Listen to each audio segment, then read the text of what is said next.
विरोधियों की छाती पर चढ़ करके भारतीय जनता पार्टी की प्रचंड विजय का परचम लहराएंगे। बहुत सारे राजनीतिक दल जो कुकुरमुत्ते की तरह पनप करके आज उत्तर प्रदेश की सियासत में उत्तर प्रदेश का विकास रथ रोकना चाहते हैं। उत्तर प्रदेश के डिप्टी सीएम केशव प्रसाद मौर्य ने आज मंझनपुर तहसील में अपना परिचय नामजदगी फाइल की। इस मौके पर उनके साथ भारतीय जनता पार्टी के राष्ट्रीय अध्यक्ष जेपी नड्डा और साथ ही अपना दल एस यानी सोनेलाल की नेता अनुप्रिया पटेल भी मौजूद थीं। इस मौके पर फुल शक्ति प्रदर्शन करने का भी प्रयास हुआ। साथ ही जब उनसे सवाल किया गया कि अखिलेश यादव इस सीट पर काफ़ी हार्ड कैंडिडेट देना चाहते हैं और मजबूत उम्मीदवार उतारना चाहते हैं, तो केशव प्रसाद मौर्य ने चैलेंज किया कि अखिलेश यादव भी आकर के इस सीट से लड़ जाएं तो कैसे साइकिल को पंक्चर करके कमल खिलता है उनको समझ में आ जाएगा। इस मौके पर उन्होंने जिन्ना, पाकिस्तान, 80 बनाम 20, अगड़ा बनाम पिछड़ा, समाजवादी पार्टी के जरिए इलेक्शन कमीशन को लिखे गए पत्र समेत तमाम सवालों का जवाब भी दिया। आइए देखते हैं ये रिपोर्ट। सर, अखिलेश यादव ने लेटर लिखा इलेक्शन कमीशन को आज। नहीं, उनका काम है लेटर लिखना और हमारी तरफ से आचार संहिता का पालन किया जा रहा है। हम कर रहे हैं। अगर चुनाव आयोग कोई निर्देश देगा उसका पालन करेंगे। सर, हमने देखा है चुनाव में विकास के मुद्दे क्या पीछे छूट रहे हैं? विकास के मुद्दे सपा बसपा कांग्रेस से पीछे छूट रहे होंगे। भाजपा के लिए तो विकास ही मुद्दा आगे आगे होगा।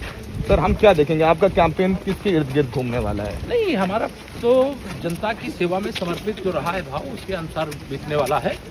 सपा बसपा कांग्रेस इन सबके पास कोई मुद्दा नहीं, मुद्दा विहीन विपक्ष है। सर, पल्लवी पटेल को आपके खिलाफ खड़ा करने की बात थी, अब उसमें क्लैरिटी नहीं आ रही।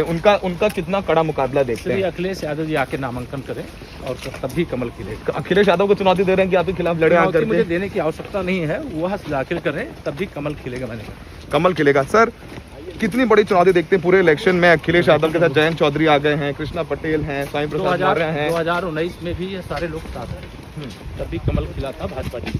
सर, आपकी अध्यक्षता में 2017 में चुनाव लड़ा था, बीजेपी ने 300 से ऊपर सीटें लाई थी। इस बार कितनी सीटें आकलन कर रहे हैं? इस बार 2017 मतलब 305 2022। सर, आपकी ट्वीट सुबह जो करते हैं, जो दिन भर हेडलाइन रहते हैं चैनल्स की, उन ट्वीट पे सर काफी आप अखिलेश यादव पर हावी रहते हैं। कभी पाकिस्तान की बात होती है, जिन्ना की बात होती है, गुंडागर्दी की बात होती है। लोग ये कहते हैं कि बीजेपी ध्रुवीकरण की कोशिश कर रही है इलेक्शन में। हम ध्रुवीकरण की कोशिश नहीं कर रहे हैं, विकास की कोशिश किए हैं और विकास की कोशिश कर रहे हैं। जो अगर कोई जनता के विरुद्ध आचरण करेगा तो बोलना मेरा दायित्व बोला है और आगे भी बोलेगा। राष्ट्रवाद एक बड़ा मुद्दा है आपके लिए? अखिलेश यादव राष्ट्रवाद है, विकास है, लोगों की सुरक्षा है, कल्याण है, राष्ट्रवाद का मुद्दा उठा रहे हैं, ये सब तमाम आरोप लगा रहे हैं। उठावे ना, वो भी भारत माता की जय बोले। अच्छा नहीं बोल सकते? केशव जी, आखिरी सवाल आपसे, मुझे पता है आगे आपको जाना, एक जनसभा है आपकी। सर, क्या लगता है कि इस बार 80 बनाम 20 की बात होती है, उस पर क्या इशारा है? अखिलेश यादव उसका जवाब 85 बनाम 15 से दे रहे हैं, 80 बनाम 20। हमारी तरफ से स्पष्ट है कि हम जिनका विकास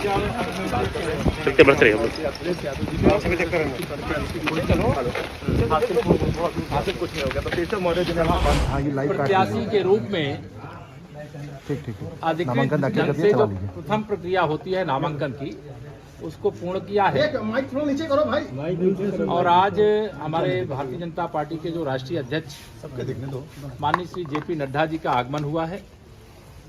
मैं उनको भी रिसीव करने के लिए जा रहा हूं और मुझे पूर्ण विश्वास है कि सिराथू विधानसभा सहित कौशाम्बी की तीनों विधानसभा गठबंधन के साथ और प्रदेश में 300 से अधिक सीटें गठबंधन के साथ जीतेंगे। जी, धन्यवाद। कितने सेट में आपने नामांकन किया? अभी तो मैं एक सेट में किया हूँ, बाकी सेट अभी अध्यक्ष जी की जैसी सुविधा रहेगी उसके हिसाब से फिर अतिरिक्त सेट भी दाखिल करना है।